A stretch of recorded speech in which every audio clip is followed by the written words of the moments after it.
An analysis of Ambrose Bierce's An Occurrence at Owl Creek Bridge.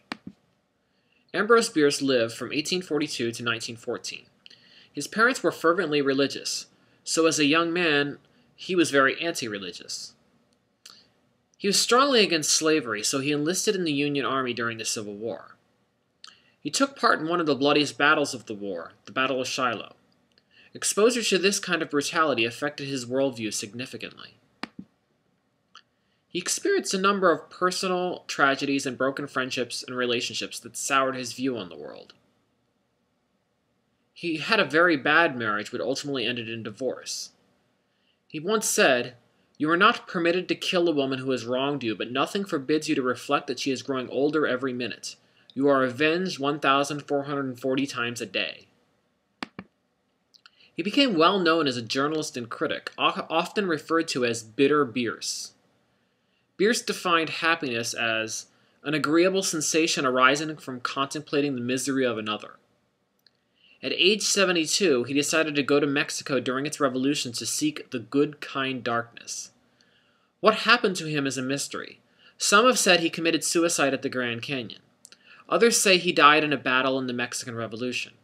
Still others have suggested he went further into South America and lived out his remaining days there.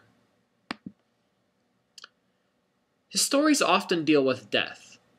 A number of his main characters are soldiers during or after the Civil War. His tone was often sarcastic. An example, he defined Christian as one who believes the New Testament is a divinely inspired book admirably suited to the spiritual needs of his neighbor. An Occurrence at Owl Creek Bridge. Why has a company of the army been assembled to witness the execution? It was common during war for executions to be made public so as to set an example to both civilians and members of the military. This reinforced the sense of order and adherence to the rules of law. Why isn't Peyton's name used in the first part of the story? Not using his name reinforces the anonymity of those caught up in war. It also allows the reader to more easily identify with the main character. It's important to note that Peyton was entrapped into plotting to blow up the bridge. He was being intentionally set up by the Union troops in order to be able to use his execution as an example to the community. Oddly, Peyton did not seem to take the time to consider the seriousness of his actions and the potentially deadly consequences. The story is not told in regular chronological order. In Part 1, we are thrust into the situation of his impending execution. It is only in Part 2 that we are given the background information as to what led to this point.